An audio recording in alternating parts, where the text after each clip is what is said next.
Welcome back, fellas. So this week's video is a video on the technology in the Kyoukai Senki world. I wanted to get this video up last week, but life throws you some curveballs that force you to take a detour. So anyway, while being a technology explanation video, it could also be considered a bit of a follow-up video to the review last week, since in some parts of the explanation, there are some facts that expose some glaring loopholes in the story. Now, while I say a video which explains the technology in the world of Kyoukai Senki, it's really just two pieces of tech. The first is the eyeless series of autonomous artificial intelligence units deployed in the show as a key plot element. eyeless is an acronym for Intelligence Learning System, which were developed by a company called Trivecta, a subsidiary company of Branson Corporation, which supplied the three advanced AMAINs that could be installed with the eyeless. The main feature of the eyeless is their ability to accumulate and process data far faster than any conventional AI used by any of the economic blocks, as well as make independent actions based on that data. As a result, they could modify an AMAIN's operating system to become more efficient after collecting some operational data on its functioning in real time, making the mech have better response time, energy efficiency, and easier overall operation with regards to the mech's user interface, even in the heat of battle. Of course, these are only within the realms of what the AMAIN's hardware would allow. Another widely used application of their matchless data processing speed is in electronic warfare and counter-electronic warfare.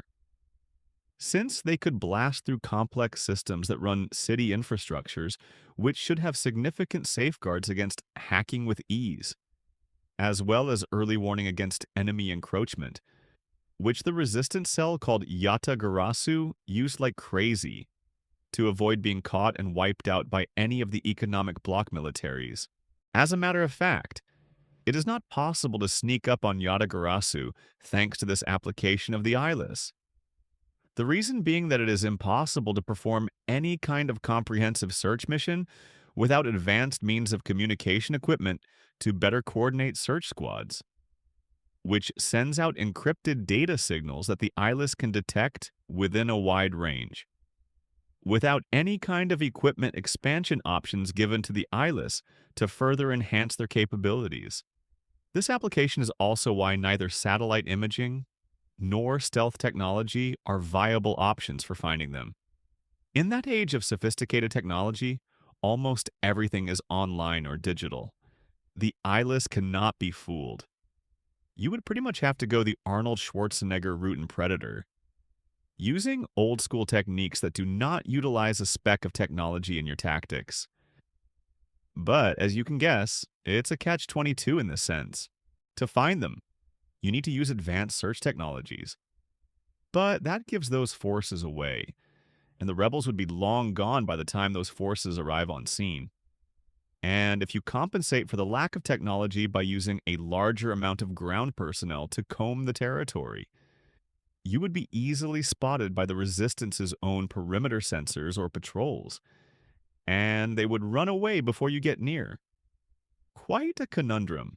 Now, as for the appearance of the eyeless, they take on avatars that they themselves choose.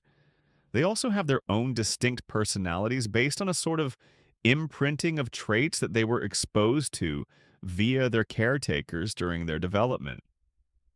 But these are simply virtual avatars that they use to interact with their human partners and the world through augmented reality technology. Their true appearance is a self-contained, armored cylindrical module that could interface with compatible devices either through cable connections or wirelessly.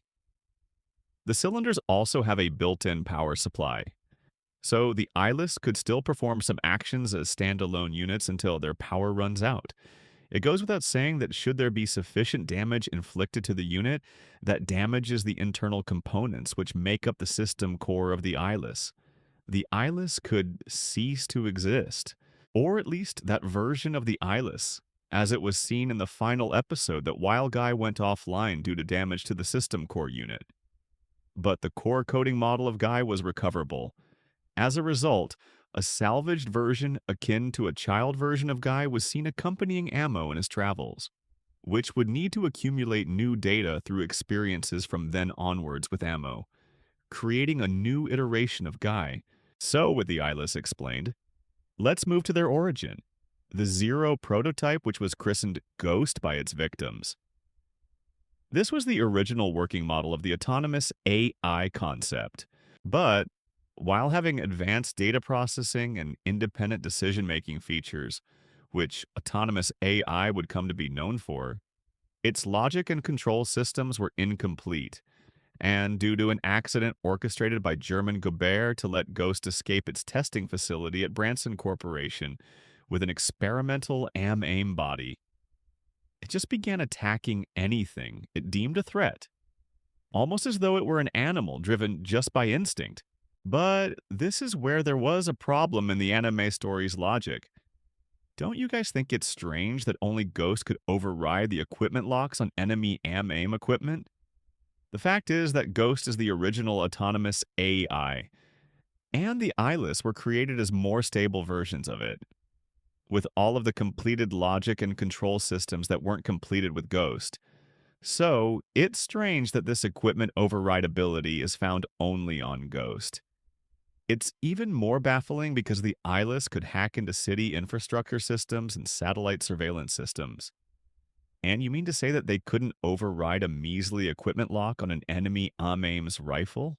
As for why Ghost was stronger than them, while being less stable, it's probably because Ghost had more time out in the field to grow by accumulating more data through its combat experience. It also had the freedom to modify its AMAIN body to what it deemed suitable to better survive future combat engagements. Which brings us to the second piece of technology vital to the world in Kyoukai Senki, and that is the Males units. Males units are any AMAIM that is installed with an autonomous AI unit, or eyeless units in this case. We'll look at the three Yata Garasu mechs first. So first up is Kenbu. This AMAIM has an emphasis in close quarters and has equipment to match it, in the form of an assault rifle, a high-frequency oscillation sword, and a high-frequency oscillation shield claw. The frame is unassuming when compared to some of the unique structural features found on its sibling units, but its base performance is the highest when compared to its siblings, as it can handle close to mid-range combat, meaning it can cover for the artillery-specialized Jogon, or rush forward to support the Blitzkrieg Reiki. It's the most versatile of the three. This is also supplemented by a unique system found on Kenbu alone, which is where it disengages all of its limiters and for a limited time, allows it to attain machine performance that rivals that of Ghost. It's strange why this system is just on Kenbu. Why wouldn't the other two have this system installed on them? I would think the ability to temporarily increase overall performance should have been an option the other two would have liked to have had in emergency situations, even in its enhanced form in Season 2.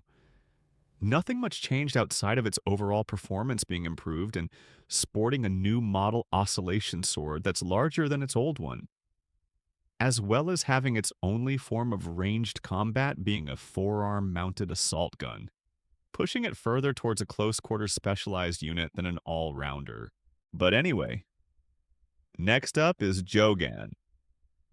Jogan's main weapon is a double-barreled anti-material rifle that could shoot a variety of ordnance to cover its siblings or any other forces it's paired up with, while an artillery unit by design. It can engage in limited CQC action with its sub-weapons as dual submachine guns and high-frequency oscillation combat knives, and multi-purpose grenade launchers installed on its shoulder-mounted shields. It can also equip a high-caliber chain gun with a heavy-duty armored plate assembly to act as a stationary turret to mow down enemy forces from an advantageous position. Next up is Reiki. It looks to be a vanguard unit, whose main purpose is to preemptively strike enemy forces causing confusion to give its allies an advantage. Its main feature is its rear module, which give it some limited flight capability. along with purpose-designed legs to assist in landing and jumping to better support its vertical takeoff capabilities, as well as its combat style. Its upgraded form features arm-mounted machine guns and missile pods on its back to give it better blitzkrieg capabilities to scatter enemy forces for easy pickings, while they have superb combat abilities by themselves. Their abilities are more potent when all three are deployed in a team, using their built-in specializations to support each other. A unique feature they all share is that each of their main components have built-in batteries, connected to form a network within the AMAIN, which enables their high performance, but also drives up the cost of each male's unit of the series and makes their maintenance and resupply quite taxing. They could also share energy between each unit if one is incapacitated in an interesting combat redundancy feature through contactless charging as long as the energy nodes are lined up. This is really all of the data on the three main males units. So there are 5 males units in total that showed up in the series. The 3 Branson Corp models used by the Resistance, as well as the American-developed one used by Brad, in the final episodes of the series, and finally Ghost. Although technically the one used by Brad was also Ghost. But let's start with the first season Ghost, even though it underwent some modifications. It's clear that both Ghost and the 3 Resistance machines have some structural similarities, meaning that just as Ghost was the prototype for the Eyeless, the AMAIN it was using was probably the prototype for their males units. Ghost had several features that made it a menace to anyone it had in its sights or anyone that wanted to capture it. In both versions of its solo configuration in Season 1, it had high-frequency oscillation claws which were clearly technology that were applied to the 3 males from Yatagarasu. In Kenbu, it was used in its sword and shield claws. In Jogan, it was used in its combat knives, and in Reiki, it was used in its Naginata. Then there was a guided grapple wire system, a pair of sub-arms for ranged combat or melee, and jamming pods to deal with guided ordnances. These were a complement of weapons and support systems that served Ghost well during its engagements, as there were no possible ways of beating it without the cooperation of the 3 protagonists, their eyeless partners, and their mechs. But the main advantage of Ghost was that because there was nobody piloting it, it could go all out with regards to the output of its AMAIN body, allowing it to overpower any threat, whether they be man, machine, or both. But this ended up causing 2 severe weaknesses of Ghost.